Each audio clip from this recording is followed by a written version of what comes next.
Ya, kita sudah sampai di segmen terakhir. Pemirsa, saya kembali ke Pak Rikwanto dulu. Pak Rikwanto, apakah kemudian ini semakin memperbesar kemungkinan bahwa BW bisa saja dikenakan pasal-pasal lain gitu, bukan hanya untuk membuat keterangan palsu atau membujuk saksi, mengarahkan saksi untuk membuat keterangan palsu, tapi pasal-pasal yang lain apakah itu kemudian? Saya belum bisa memprediksikan apakah ada pasal lain sesuai dengan perkembangan penyidikan ya. Karena sampai saat ini juga dari penyidik belum ada sinyal ke arah situ. Jadi masih mengumpulkan saksi-saksi dan keterangan-keterangan yang dibutuhkan. Tapi kalau ditanyakan apakah ini bisa segera diberkas perkara, itu memang ya dalam waktu dekat mungkin kalau penyidik merasa itu sudah cukup akan dibuatkan berkas perkara dan segera dikirimkan ke kejaksaan. Oke, baik. Saya kembali kepada Bang Alfon.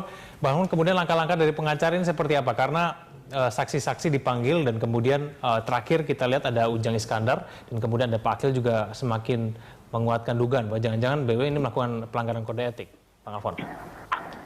Jadi begini, itu yang harus saya luruskan terlebih dahulu ya, bahwa saya melihat bahwa ini semakin menguatkan dugaan mengada-ngada dan kemudian dipasang. Karena dari awal kan sudah katakan bahwa proses pemeriksaan 3 hari dan dikatakan sebagai penyelidikan itu merupakan suatu proses yang cukup cepat gitu kan. Nah sekarang menjadi pertanyaan, apakah bukti-bukti kemarin yang dikatakan sebagai bukti permulaan yang cukup itu merupakan bukti permulaan yang bisa meningkatkan seorang menjadi seorang tersangka atau tidak?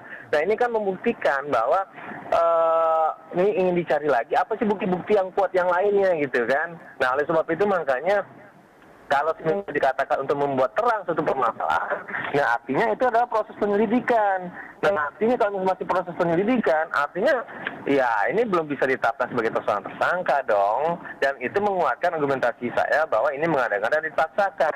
Dalam pasal 1, kalau proses penyelidikan itu kan disebutkan adalah serangkaian tindakan penyelidik untuk mencari dan menemukan suatu peristiwa yang diduga sebagai tindak pidana guna dapat menentukan dapat atau tidaknya suatu penyelidikan menurut yang diatur undang-undang. Nah, makanya ini bagaimana untuk terangnya suatu proses tindak pidana gitu kan, bukanlah proses untuk menemukan cari bukti-bukti yang lain.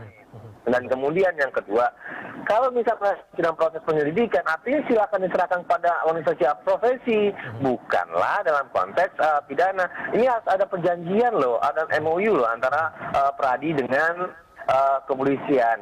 Banyak kasus 242 itu sebenarnya diselesaikan di organisasi profesi, bukan kepolisian. Kalau misalnya sebab itu makanya ini sebenarnya bisa dikatakan obskurable. Ini masih terlalu mentah untuk dilanjutkan. Gitu kira-kira, Mas. Ya. Pak Yamin mau menanggapi, Pak? Ya, jadi untuk menetapkan seorang sebagai tersangka sudah mempunyai 2 alat bukti yang cukup, ya. Itu mengacu kepada pasal 183 sebenarnya KUHP yang mengatakan hakim dalam memutuskan suatu perkara harus memiliki 2 alat bukti yang sah ditambah dengan 1 keyakinan. Nah, jadi waktu Polri mengatakan memiliki 3 alat bukti yang sah, tentu alat bukti itu sebenarnya memang harusnya sudah ada di sana. Saya kira itu untuk menggenapi pasal 184 mengenai alat-alat bukti yang sah tersebut. Nah, kalaupun Akil dipanggil sebagai saksi, ini untuk menggenapi, ya harusnya untuk menggenapi bukti-bukti, 3 bukti yang sudah pernah dilontarkan oleh polisi, penyidik, bahwasanya itu sudah ada pada mereka. Jadi apa yang menjadi perdebatan tadi, saya melihat bahwasanya pengacara BW mengatakan apakah 3 alat bukti itu termasuk alat bukti Akil? Tentunya tidak. Kalau dalam keterangan yang sudah disampaikan saat ini sudah punya 3 alat bukti, ini Akil kalau memang sudah pernah diperiksa termasuk. Tetapi kalau Akil yang belum pernah diperiksa sebelumnya, itu tidak termasuk Akil alat bukti yang 3 tadi. Seperti itu. Tapi kalau menurut Anda, Pak Yamin, Anda menilai dari seluruh rangkaian proses ini, 3 alat bukti itu untuk menetapkan BW sebagai tersangka itu memang mengada-ngadakah seperti tadi kata Bang Alfon tadi, atau sebetulnya tidak? Saya nggak melihat apa itu 3 alat bukti, cuma sudah disebutkan membeli 3 alat bukti, saksi, surat, dan ahli. Tentunya itu sudah ada, sehingga nanti bisa menetapkan orang itu sebagai tersangka. Kalau memang sudah ada, apakah yang dimaksud dengan saksi apakah Akil sudah pernah diminta keterangannya sebagai saksi? Nah, kalau sudah minta keterangan sebagai saksi, tentunya itu sudah termasuk dalam 3 alat bukti tadi. Tetapi kalau memang baru kali ini dia dipanggil sebagai saksi, berarti 3 alat bukti tadi ditambah dengan kesaksian Akil yang saat ini. Oke, begitu. baik. Saya minta jaminan dari Pak Rikwanto dulu. Pak Rikwanto, betulnya 3 alat saksi ini sudah ada, jadi tidak perlu menambah atau mencari-cari bukti tambahan lain begitu dari stasiun lain. Jangan kita sering menduga-duga ya. Dalam proses hukum itu aturan mainnya sudah ada di KUHP ya. Kalau memang ada proses penangkapan, penahanan dan segala macam itu nggak pas, sudah ada salurannya. Dan memang yang kita lakukan itu memang terkesan super cepat gitu ya. Tapi memang kalau sudah cukup semuanya, tidak ada alasan bagi penyidik untuk melanjutkan perkara pidana yang disangkakannya. Dan ini berjalan normal saja sebenarnya ya. Siapapun ahli hukum, pakar hukum bisa melihat prosesnya dan bisa membandingkan dengan KUHP ya, supaya bisa dilihat apa yang dilakukan polisi ini lari daripada pakemnya KUHP itu. Dan sekarang kita sedang berproses yang memanggil saksi-saksi. Saya yakin ya, sebentar lagi juga berkas perkara selesai dan dikirimkan. Dan jangan lupa juga, polisi ini tidak bekerja sendiri. Kita ada CJS, Criminal Justice System.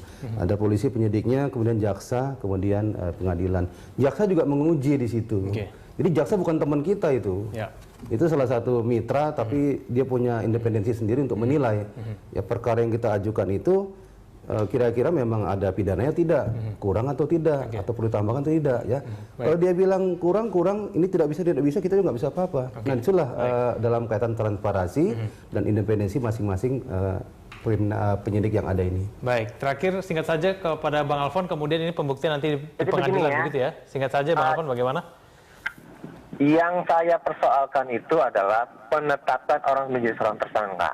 Itu kan dengan permulaan yang cukup kan. Nah, oleh sebab itu makanya saya katakan bahwa itu yang dipaksakan dan mengada-ngada. Nah, yang dikatakan oleh Bung Jamil Ginting tadi itu di proses persidangan. Kan begitu, bahkan 183 ini hakim tidak boleh menjatuhkan pidana kecuali apabila dengan sekurang-kurangnya dengan 2 alat bukti yang sah yang memperoleh kekuatan bahwa sesuatu pidana benar-benar terjadi. Kan begitu kan?